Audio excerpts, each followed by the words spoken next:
Okay, welcome back to Bruegel. I think it is certainly one of our first events in the new year, and the first one that I'm chairing, and so I'm extremely delighted to see you all here. I'm very grateful to the three panelists that we have. So our main presenter today is Professor Veronika Grimm, who is a well-known German microeconomist. She's a member of the German Council of Economic Experts since 2020, and she's speaking in that capacity today. She's also a well-known academic at the University of Erlangen-Nuremberg, and she also got extra famous last year for chairing the Gas Price Commission, co-chairing the Gas Price Commission, where I think she did a really fantastic job. It's really, really complicated to design a social safety device which is both sort of accepted as reasonably practical, actually achieves some safety function and imparts good incentives, right? I mean, economic theory tells us it's almost impossible, right? You need lump sum transfers, basically, and what they designed was something very close to a lump sum transfer system. We also have with us Roman Arjona, who is a very regular speaker at Bruegel because he always makes sense. He is the chief economist of DG Grow, and we don't always 100% agree, but we mostly agree, I think. And then, of course, we have Reinhilde Vögelers, who is our part of the furniture at Bruegel. She's been here forever, and she's also probably Europe's most distinguished innovation economist and a professor at University of Leuven. So today we're going to talk about Germany and about growth, but possibly about growth more generally also. And so, the backdrop a little bit is the if you want to kind of sell this in a way where a journalist would pay attention, is this sort of sick man of Europe discussion that we had last year. Another funny Economist cover. And if you really sort of read that edition and sort of the whole shebang around it, and you try to kind of shrink it, what it really amounted to was two things or three things. First, Europe, obviously Germany was more hit by the energy price shock of 2022 than most other European economies, so that's not a surprise. Second, German potential growth is very low, which is mostly due to demographics, but this is what Veronika will talk about. Also, not a surprise and something we have known forever. And then, of course, there's the issue of how Germany, as a country with a lot of energy-intensive industry, is going to adapt to that environment. That is new. That is interesting. The other topics are not new, but they are important. They have been around for a while, and so I'm extremely happy that the German Council for Economic Experts, which is a fantastic group of academics that play a big institutional role in Germany, that they have dedicated one of the main chapters of last year's report to that topic, how to increase productivity growth and growth more generally in Germany. So let me hand over now to Veronika for her presentation, maybe up to 15 minutes, and then we will have two discussions. Go ahead, Veronika. Oh, by the way, you can, of course, and you should submit questions on Slido if you are joining us online.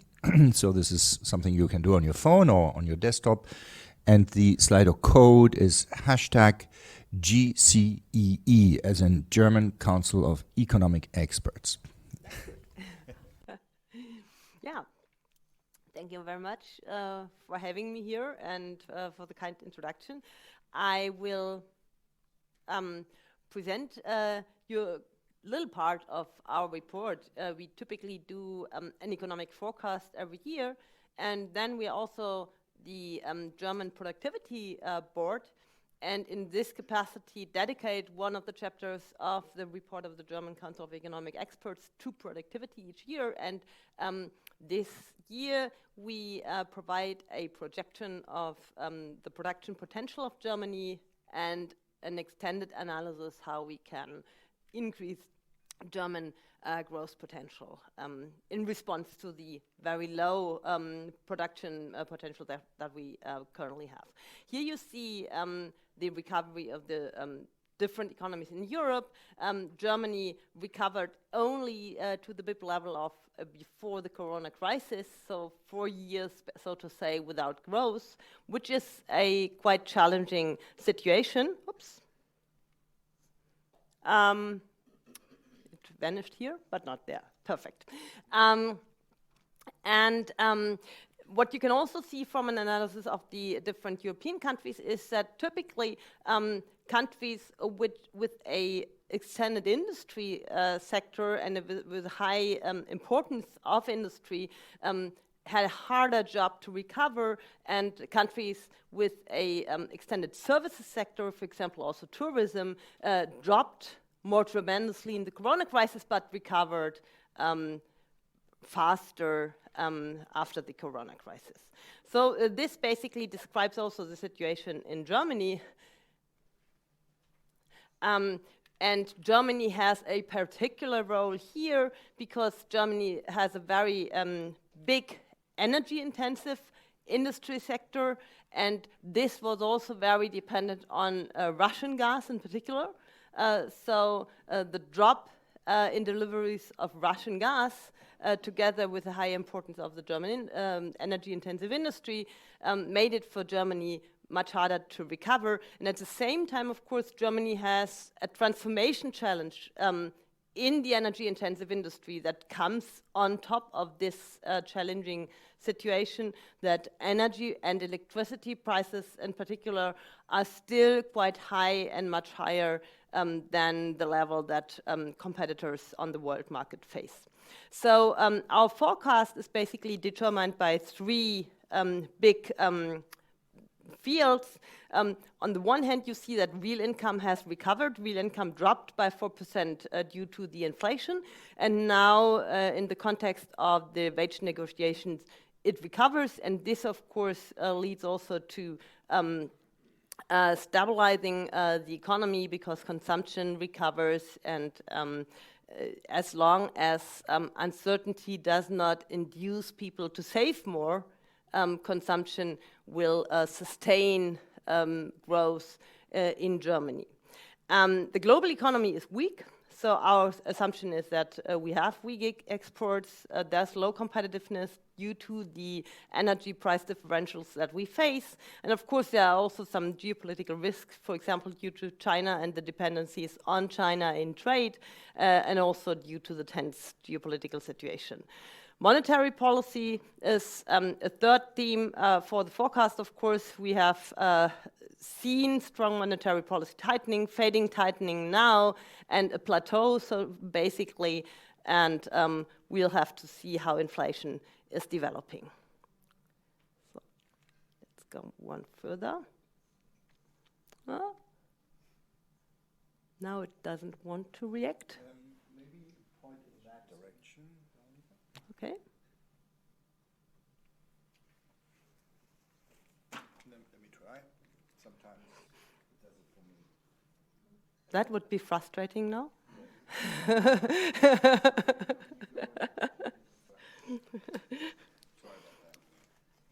I shouldn't have tried. So now something happens. It's just.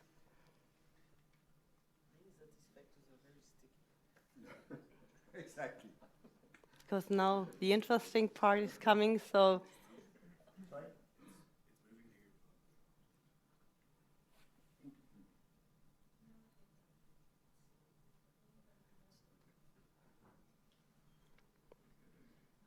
So basically what's coming next, let's just wait whether you also see it.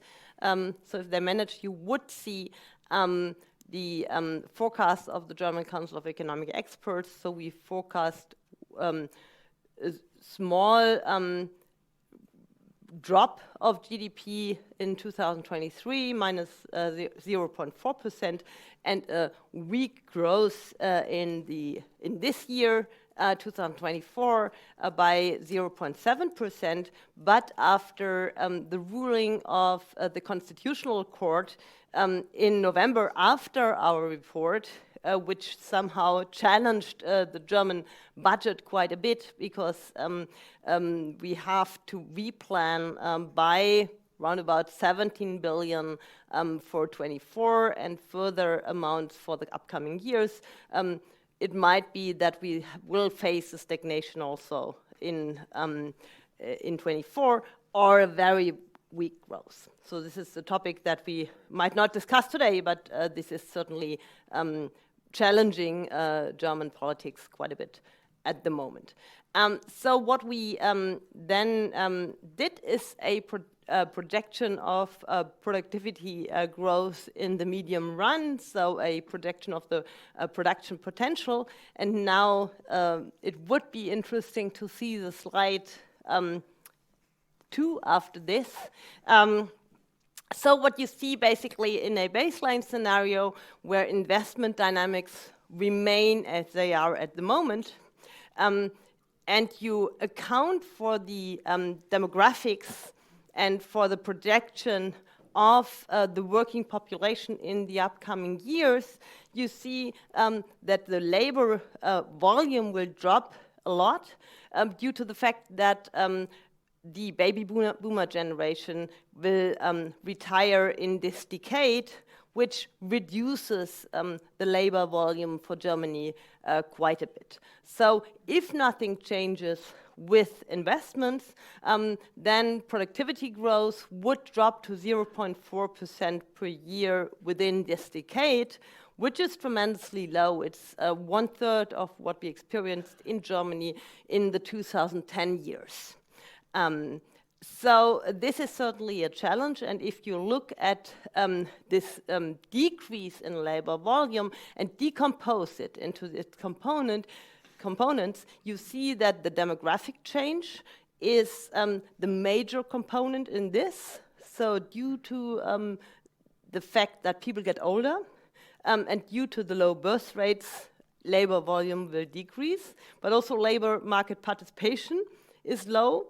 And in particular, labor market participation of migrants into the labor market, it's low at the beginning when they integrate into the labor market, but then it is increasing. And what is compensating a little bit the negative effect due to lower labor market participation and due to the demographics, what's compensating a little bit is increasing migration into the labor market in Germany. But it does not nearly compensate the whole drop in labor market volume that we face. So you will see this if the slide is. So the next one would be the right one. So that's the forecast. Yeah, this one. That's great. So here you see on the left-hand side the potential growth projection, and you see here in orange the really high negative contribution of labor volume, and on the right-hand side you see in yellow migration into the labor market in Germany, which is contributing positively, but on the other hand, population dynamics in light blue, you see that this will contribute negatively, and also labor participation is low. And of course, there are quite some challenges coming with this. Now, what to do about it? I have no further slides, so we'll keep this and have a look at it. Of course, what to do about it? One means is, of course, to increase labor volume, and there you have several possible options, but none of these options will really solve the German growth problem. So none of these options will let growth be as dynamically as we would wish for.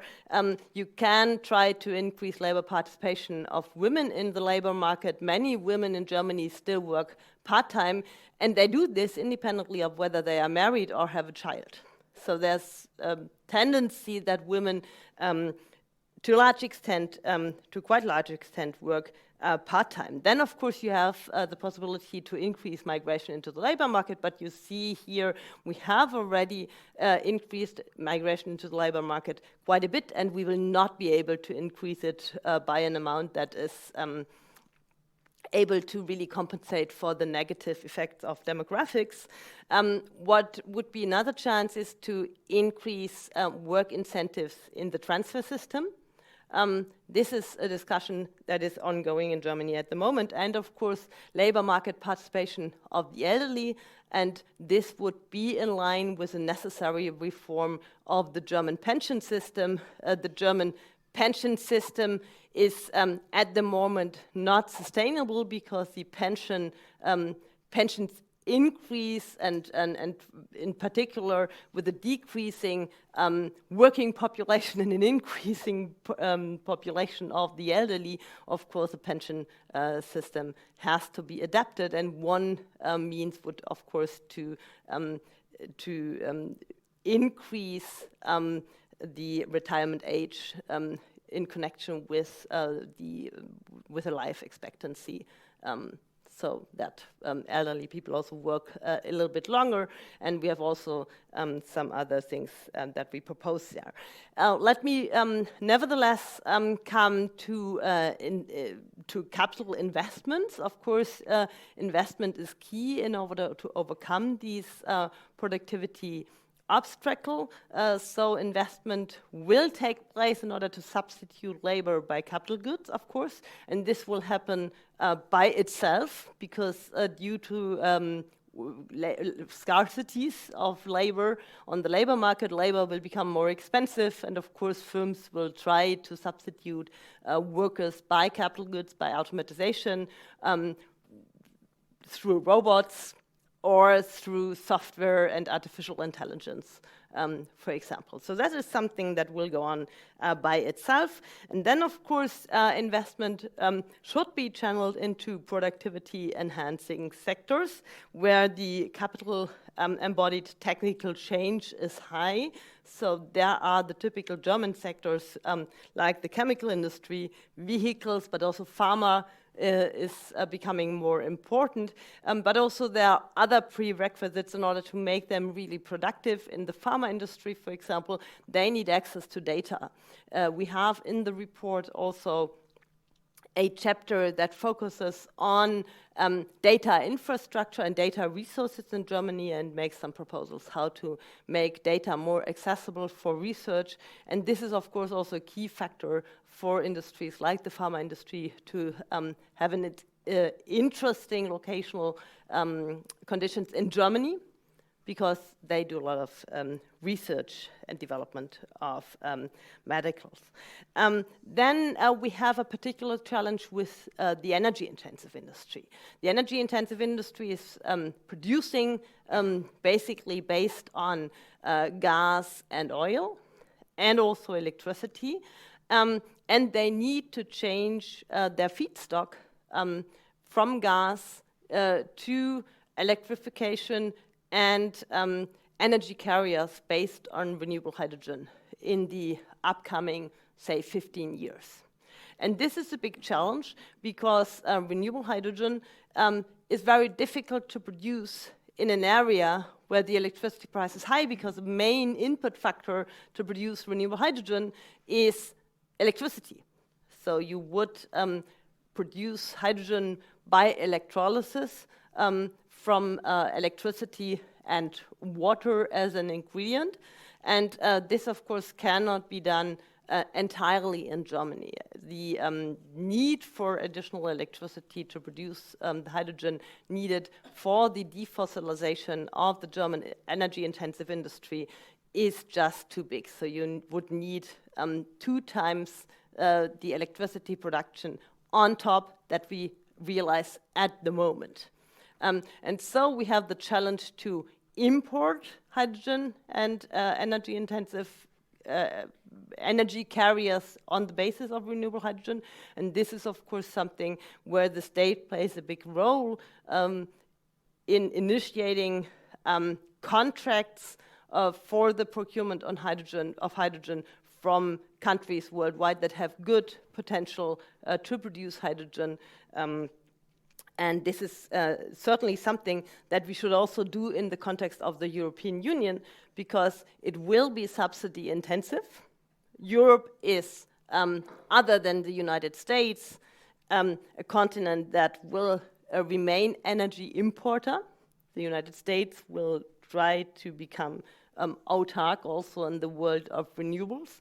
And so we have to initiate these global delivery chains of renewable hydrogen, and this will be subsidy intensive, and I think it would be very wise to initiate mechanisms to procure hydrogen competitively from countries worldwide to make it less expensive, and to sell the hydrogen within the European Union to extract as much of the willingness to pay of the possible off-takers as we can, so in order to decrease the cost differential that we have to subsidize in order to ramp up these markets. So finally, of course, we have to initiate conditions to bring investment into the productive sectors, and look for chances to boost productivity. If you look at the projections of the productivity potential of AI, there's a very big range of possible effects that AI can have on productivity, from very positive, like a productivity boom, until maybe not very much, because you need to invest a lot in order to make companies and people be able to use it. So this can, of course, be a chance, but it also has prerequisites. You have to make people able to apply it. You have to teach people to use these new technologies. And of course, you have to apply digitalization also, for example, in the public administration, where Germany is very moderate at the moment. So digitalization of the public administration and application of all these technologies will also be key. Finally, we have a chapter, and that's the last issue I mentioned, then we go into the discussion. We have a chapter on capital markets. Of course, capital markets play a big role in order to make investments going. And there are the typical topics like integration of capital markets, strengthening of the banking and the capital market union, which would be very important for an agenda for the next Commission and for the next several years. Yeah, thank you. Super, thank you so much. Maybe before I hand over to Roman and Ranhilde, just one question. So to what extent do you, in the report, consider that the industrial structure itself might change away from energy intensive, at least in part, rather than only or mainly adapting energy supply to the existing industrial structure? Because the way you put it, it sounded like essentially, you know, it's what is being produced in Germany is more or less assumed to be the same over the medium term, and then we have a challenge in changing the energy sources away from fossil fuels to essentially keep the current industrial structure going. So there's probably a continuum of solutions, right? And where do you come out in that continuum? Yeah, I think that structural change will take place in many dimensions. It will take place in the dimension of structural change within industry, because, for example, labor is substituted by capital goods. Labor will be redirected to sectors where labor cannot be substituted that much, and we will have that changed in the energy-intensive industry. And in energy-intensive industry, I think it depends a lot on expectations of firms and the managers, what will be possible in the future in Germany. If you have the expectation that you get access to electrification and these energy carriers based on renewable hydrogen, then you might have a perspective in Germany. If you don't expect that this is the case, I think you relocate your plants anyhow. And this, I think, you see already happening. So in production in the energy-intensive industry decreased quite a bit to a plateau that is maybe the new normal. We have seen some relocations, for example, in the chemical industry to China. I think it is very important to set at least the basis for keeping quite a part of the energy-intensive industry, because in the chemical industry, for example, you have all these complex value chains in the chemical industry where there's a lot of value creation and also where there's a lot of interchange with other sectors of the economy. Other very important issues like water cleaning, for example. There are synergies that might be very damaging to lose to other countries. So I think it is very advisable to import as much renewable energy carriers that you can sustain quite a bit of it, but of course there will be a relocation just because of the expectation that these quantities of renewables that you need will not be accessible. Thank you. Roman, please, your turn. Yeah, thank you very much, Jeromin, and thanks for inviting me. I found that the presentation by Professor Green was excellent, and also the analysis that you have done, very enlightening to see. I think that here we have seen basically that Germany seems, in my view, to be suffering from a combination of like more structural, longer-term factors with some other ones that are more shorter term. And I have here also a quote from Ruth Brand, the president of the Federal Statistical Office, that said that overall economic development deteriorated in Germany this past year, in an environment that continues to be marked by multiple crises. No? So I think that this is something that, of course, is not only the case in Germany. It's common to many EU member states, but there is a number of peculiarities in Germany that make it particularly interesting as a case.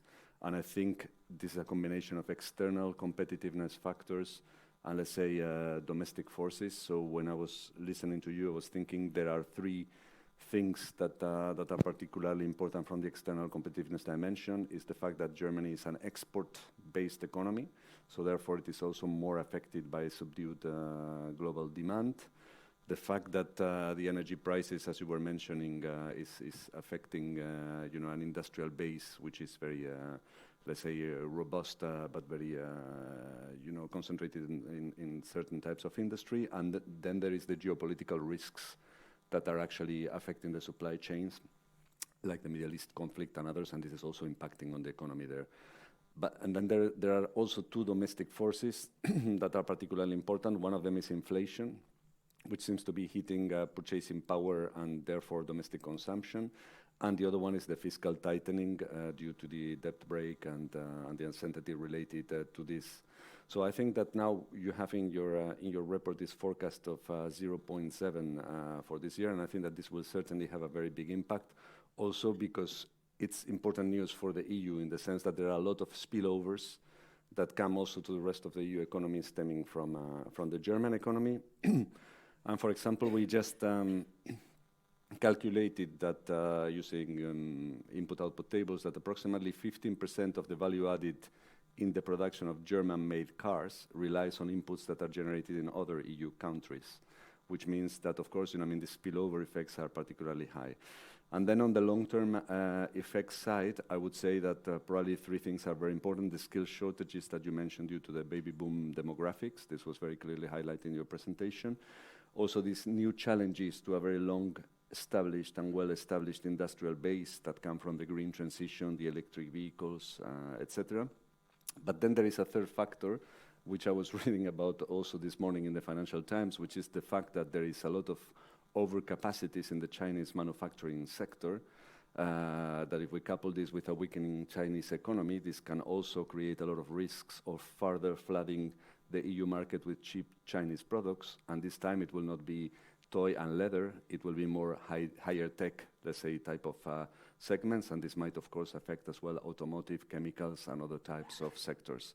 And I think there, if you look at the example, and I finish, Jeremy, with this, of the automobile sector, which is one in which Germany has traditionally had a very competitive comparative advantage, then we see also that there is a shift towards the electric vehicles, and global demand for cars and electric vehicles is shifting as well, partly towards Asia, where China is dominating the market and is dominating actually the entire supply chain. So I think that that's also a very important factor there.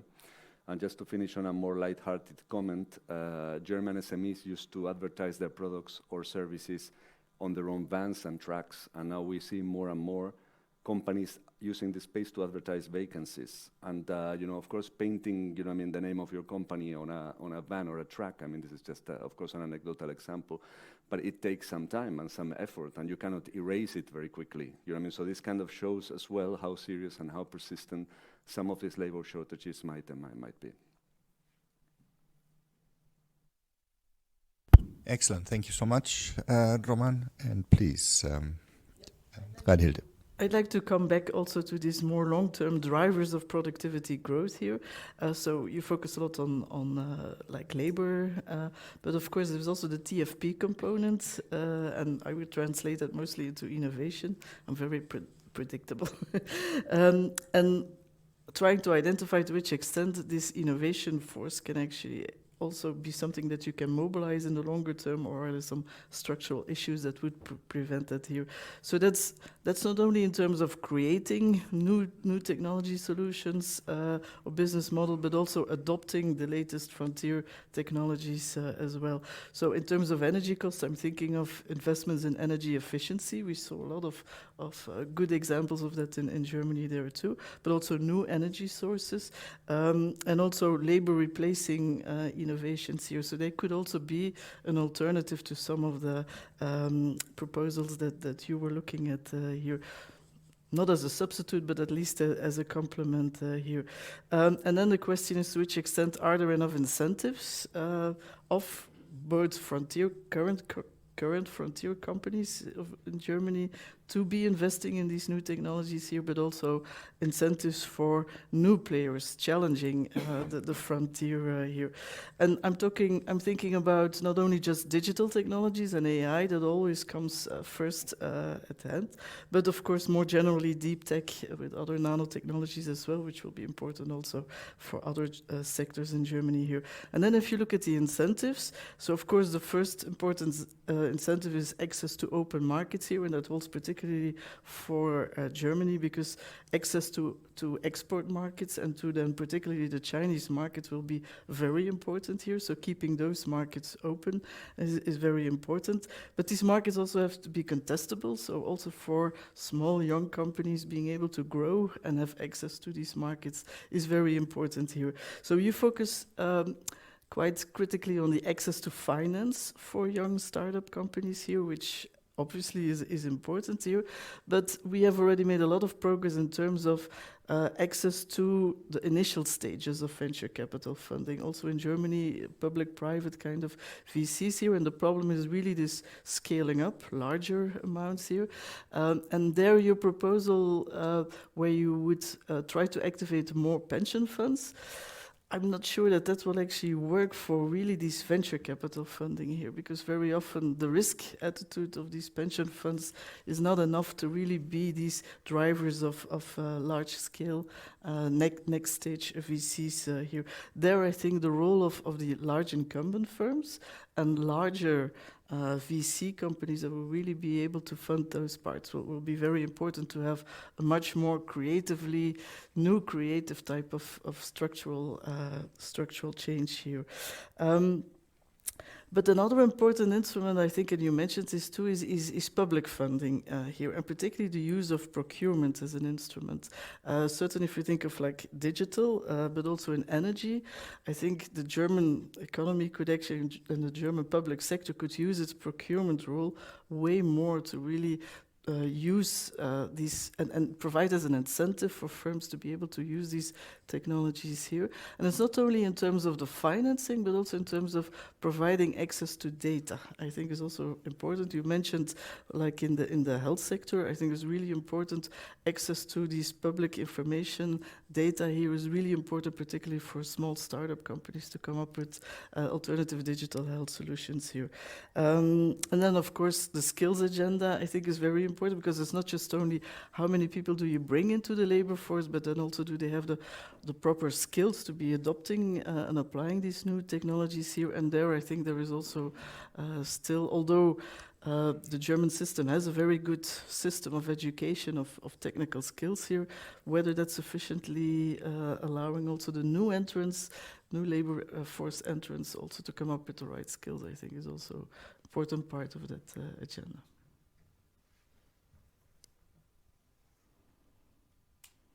Very good. Veronika, any reactions at this point? Yeah, I think many important points. Of course, I could not touch everything that we laid out in the report. I think in particular, research and development is strong in Germany, but the scaling up of companies that come out of it could be improved substantially, and this is certainly a big challenge. We have an analysis of sectors where it is to be expected that a TFP growth will be high if investments go there. But of course, also venture capital markets are key, and also the competences of venture capitalists themselves are key. So the venture capital market is not that big.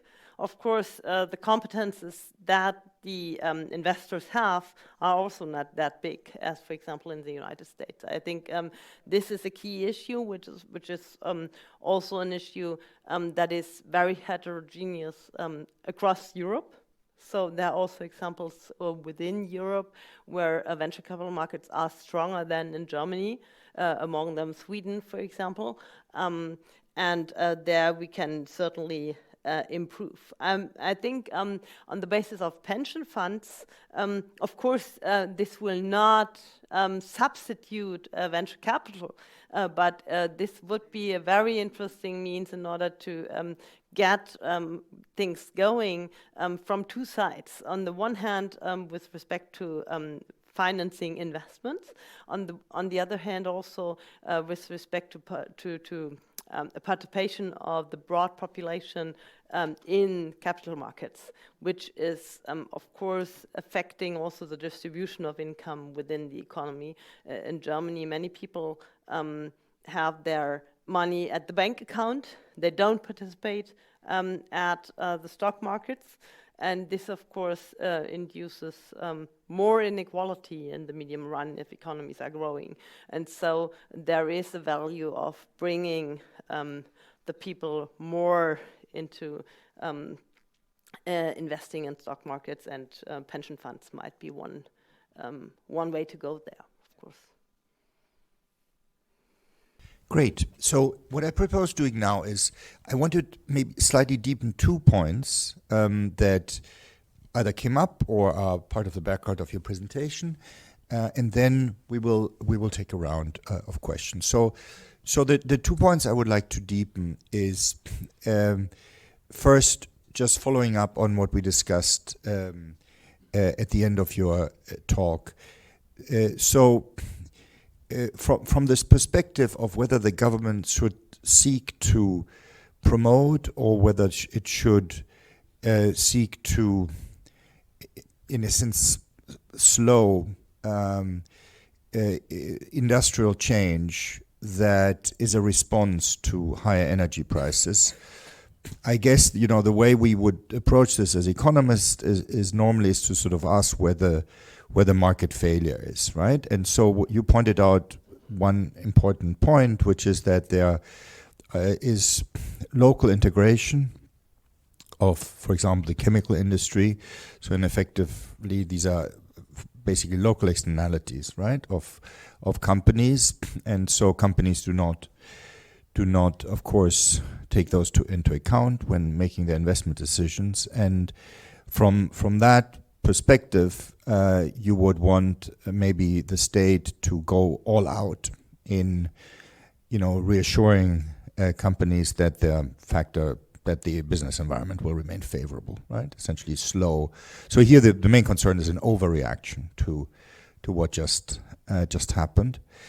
There is another issue though, which has to do with, which of course is on our radar here, as you know, has to do with European industrial geography, with a comparative advantage of energy production across, and essentially the trading of energy system, maybe the unification of energy markets, and here sort of an approach that leads energy demand to maybe move closer to energy sources and boosts or possibly boosts energy exports. So they're both possibilities. Is efficient and maybe not something that is necessarily taken into account either by German firms or even by the German government. And so where would you come out sort of if you take a broader welfare perspective of how much industrial change in Germany and Europe is desirable? So that's question number one. Maybe I'll just give you both questions at once, because then you can pick and choose also. The other question is quite different, which is that many themes in your presentation and in the chapter are themes that have been around for a while. So obviously the productivity growth slowdown is an old topic. There is an old concern in Germany about investment weakness. So you and I met because we were both members of an investment commission created in 2014 to sort of raise investment levels. It was part of the program of the government at that time. And technology adoption by the Mittelstand. The fact that Germany is not very good at digitizing it was a very old theme. It is coming back now in some form through the AI debate, and of course we've had issues of integration of migrants, which was a big thing. So the question really is how much is new, other than the energy shock, and how do you see sort of then the prospects for what you're recommending in the report and the big picture? I mean, we have some problems that are very stubborn in Germany. We have other areas where maybe there was progress. So just before coming up here, I looked at just some very crude numbers of total investment ratios in Germany, because those were the numbers that sort of were sensitized the political debate to the fact that there was a problem. In fact, it seems to have gone up quite a lot, from something like 19% or so when you and I were on this commission to about 25%. So something apparently has gone right. I'm not sure. Now, we also talked a lot back then that you can't really trust these numbers very much, particularly international comparisons are very difficult. So I would like your take on that in any order. As I said, pick and choose. Okay, so yeah, one takeaway might be that we were successful in 2014, because indeed it's not clear whether it was the Commission, but the numbers have gone up a bit, and many problems are stubborn. The discussions are very much still the same as they have been back then. How much is new? I think one issue that is definitely new is the fact that with the decision on the Green Deal, with the decision to strive for climate neutrality, it is clear that the global energy trade will change much more than had been expected before. Because before the Green Deal, the assumption was that some 10% of CO2 emissions can remain, and everyone thought, I'm among the 10% that remain. So in the energy-intensive industry, there was much less ambition to change, basically. And with this change, I think there are real challenges that we face right now, but there are also chances, because if global energy trade will change from fossil fuels to renewable fuels, the export countries will also be quite different. So there are a lot of democracies worldwide, and there are a lot of countries that have a big potential to export renewable energy and renewable hydrogen and energy carriers in the future. Of course, you have to start and ramp up the market. It does not happen by itself, but in principle, this is a chance for the European Union in this new geopolitical situation that is much more tense, to use the opening up of this completely new setup to diversify. And you don't offend anyone by reducing activity with them, because you have to open something completely new anyhow. And this is, I think, a chance that we should use in the EU to set up this new global energy trade in a way that we are not as dependent as before. But we have to be proactive to do this, because if we just let it go, then it is very likely that we again become dependent on autocracies, because there are quite some states that on the basis of their funds raised by oil and gas export, they prepare for this new trade with renewable energy. For example, the countries on the Arab Peninsula.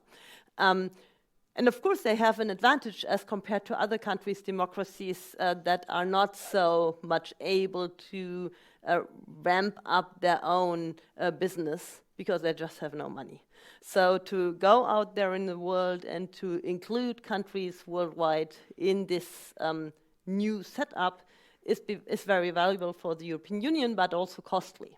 So we have really to put money in there. And this is really a new situation. I think it is clear since some 4 or 5 years that this has to happen if we want to have a industrial future in Europe.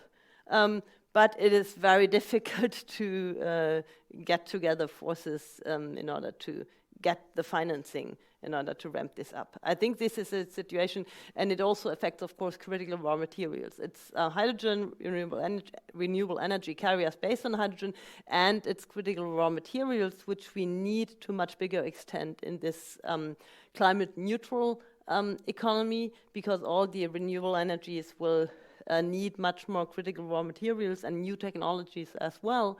And so in the context of opening up and reorganizing energy trade, we should also look out for countries that have critical raw materials and engage more with them. And of course, by this trade, they generate income, and this could also lead to trade in general with them. So I think there's a big chance, but it's also a challenge to get this going. Roman, she's given you lots of openings here. You can now ask for money for an EU-level industrial policy. You can sell the Critical Raw Materials Act.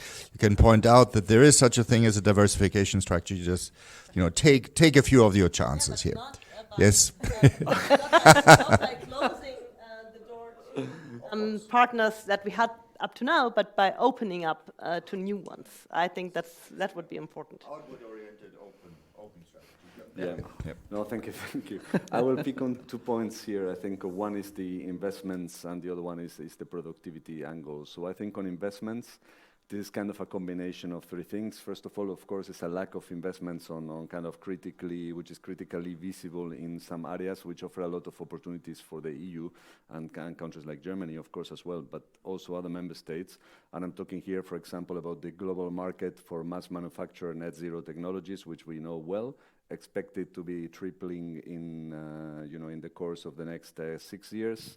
To reach like 600 billion euros. That is a massive opportunity, but there are also other things, and like the renovation wave, so we have to renovate 35 million inefficient buildings by 2030, and then there is all the issue relating to cars again. 9 million car sales per year, In our market is the second biggest one globally, twice the one of the US. All cars in the EU will have to be net zero emission by 2035. So this is all huge opportunities that require huge investments. But this is, of course, the backdrop. But then there is the issue that Reinilde was mentioning. That is that basically we have quite fragmented capital markets and insufficient scaling up funding available out there.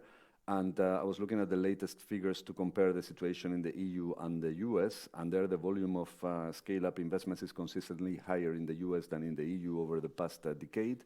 So in 2023, we were talking about 108 billion in the US and 25 in the EU, but also at least 7 times larger size venture capital funds in the US than in the EU, and also much more shallow in the EU than in the US, so 5 times less.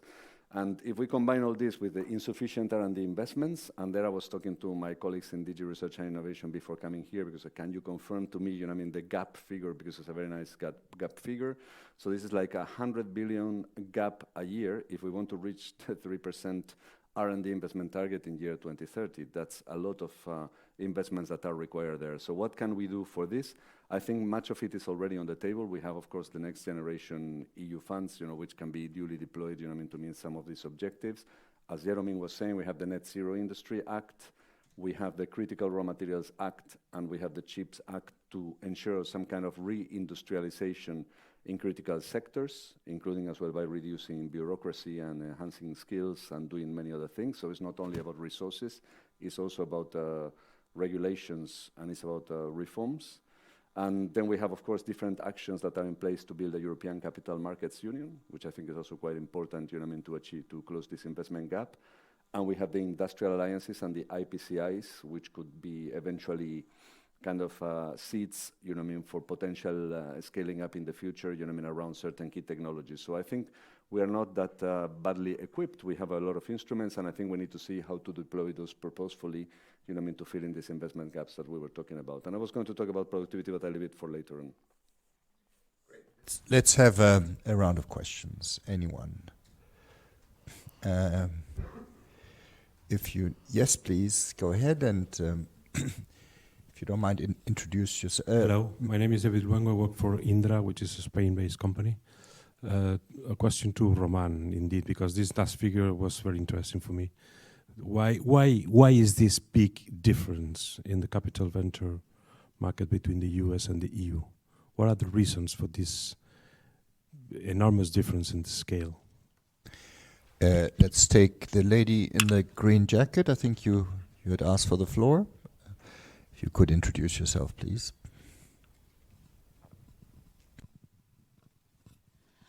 So my name is Tina Noiret, and I have a 3-part question, because you mentioned pension reform while talking about strategic investments. And so first, don't the workers themselves pay the pension system? Therefore, don't you think a reform could be considered by a large part of the population as a break of trust? 2, don't you think this will lead to an intergenerational gap, dividing youth from old, which of course is a view of the mind, as young also become old?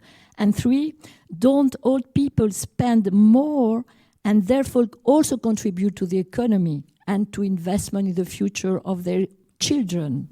What would you mean strong Germany, a strong state, where people become poor? Thank you. Any other questions from the floor? Otherwise, I have a couple online. So let me pick from the online ones. I think these are both for you, Veronica. So we have a question, I think, on the short-term outlook, which is about how to revive consumption. So it says at the moment Germans are reluctant on consumption because of the economic and political uncertainties. Who could foster more spending, and especially how? So maybe this is generally about whether there is, in a sense, a need for stimulus of some kind. And then there's a question, what is your take on Mittelstand 4.0? I don't really know what Mittelstand 4.0 is, but I hope you do. Is it efficient in enhancing the productivity and competitiveness of German SMEs. So why don't we, unless there's any other way, let's go with those. Maybe, why didn't you start, Roman, with the venture capital question, and then we will hand to. I don't know if you can hear me. Yes. Is the $1 billion question. I mean, there's not a simple answer to that. I think it's a mix of factors. Probably in Europe, we still have not only, you know, I mean, lower size venture capital funds, as I was saying, but also many are more shallow. There is fragmentation. So this is not about really like feeling it, I think, a market failure, but I think going beyond, you know, I mean, and to use a more like kind of forward-looking narrative, I would say that here there is sometimes a lack of a bit of directionality. Where do we want to go, you know, I mean, to fill in those gaps with the EU and member states rowing in the same direction, so that there is a critical mass in terms of investments, and this also applies, I think, to venture capital funding. I think there were experiments in the past where the public sector tried to bet here or there, and not all the times necessarily successfully, but I think we can learn from those. But it's also linked to probably to company size, you know, I mean, the type of tissue that we have in Europe of SMEs and beyond, you know, I mean, which I mean, well, Reinilde knows this much better than I do. Young firms and startups, you know, I mean, are of course, you know, I mean, also kind of rather concentrated geographically. We have a lot of emerging startup ecosystems in Europe, but I mean, this is not necessarily spreading through completely, so it's a bit of a lack of innovation diffusion there geographically as well. And then science links in some of the member states are also, science industry links are also not necessarily the strongest, and probably if this would be reinforced through adequate reforms, etc., I mean, we would have as well a greater demand, let's say, for those funds that could then be matched, you know, I mean, by adequate supply. So I think it's a mix of different elements, but thanks for the question. Anything to add on that? No, but I would like to enforce some of the things that you said here. So it's really also lacking this critical scale of sufficiently large VC companies.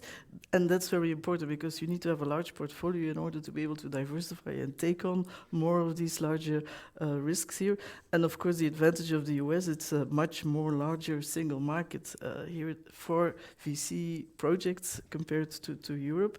But on top of that, there is also a larger capacity present in these VC companies to actually also not just provide funding, but also making the connections of these VC companies to each other and to the market, which makes it a much more efficient market as well. And a lot of our young not VC companies, but VC projects actually go to the US in order, because that's the most important market for them to be present in, and also where they get way more support in terms of expertise that they need in order to be able to scale up here. So for the moment, we're actually, our supply of VC, of startup companies is actually now going to the US because of the stronger VC market there, and that's something we should be able to address that. Veronica, you have the last word. I think I would completely agree. I mean, the capacity to analyze markets, to assess the chances of young firms and projects depends also on how big the market is, how diverse the regulation is in the markets, how diverse the languages are, and so on. And this is, of course, a disadvantage for Europe. But there are countries that have better venture capital markets than Germany. So it seems that there is quite some potential for better developments. With respect to the pension system, I think it is important to see that the proportion of the working population and the elderly and the pensioners is becoming worse and worse. And after the war, it was 6 workers funding 1 pensioner, and now it's less than 2.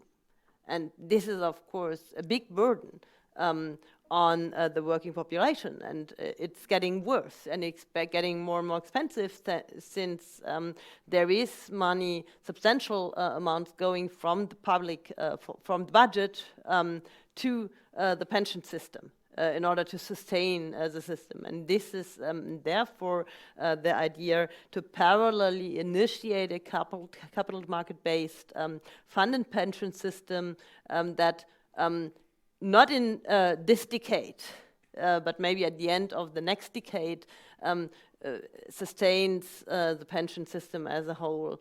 And I think this is important because the return from the current pension system is getting worse and worse with the demographics, and the return from a capital market-based pension system can become better with now, again, higher interest rates. And so this is something that we really have to think about, but this is not a quick win, but this is something that will take some time to develop. And it will also maybe accustom the people to capital markets a bit and lead to higher participation of people in capital markets, which is, for example, completely different in the US, which I think would be a good development for Germany as well. With respect to the German Mittelstand, I also don't know what Mittelstand 4.0 is. Maybe I should. But I think one issue that is important here is that in the transformation in Germany, it's very important to have an environment that gives the industry and the companies in a broad range a little bit equal opportunities. So current industrial policy is very often focused very much on the big companies, on the big firms that have influential interest groups. And this is very dangerous in an economy that also has a lot of Mittelstand firms that do not benefit and that would, for example, not benefit from these payments or subsidies of energy prices and so on. So this is very dangerous because these interventions will, in the end, damage also a huge part of the German economy that might be quite innovative. Anything on the short term and whether we need a bit more stimulus? I think we need less uncertainty. That's for sure. I mean, that's what I also mentioned when I introduced our economic forecast. I think consumption is a very important component for the forecast at the moment. And of course, if people, because of the uncertainty, are spending less and saving more, this is bad. But income recovered. I mean, real income has recovered, and I think we don't need stimulus, in particular in times of still dangerous inflationary setup.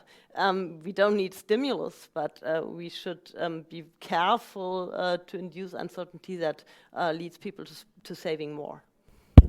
Perfect. Thank you so much. Thank you all. Thank you particularly to Professor Grimm and to our other guests, Roman and Reinhilde. Bye-bye.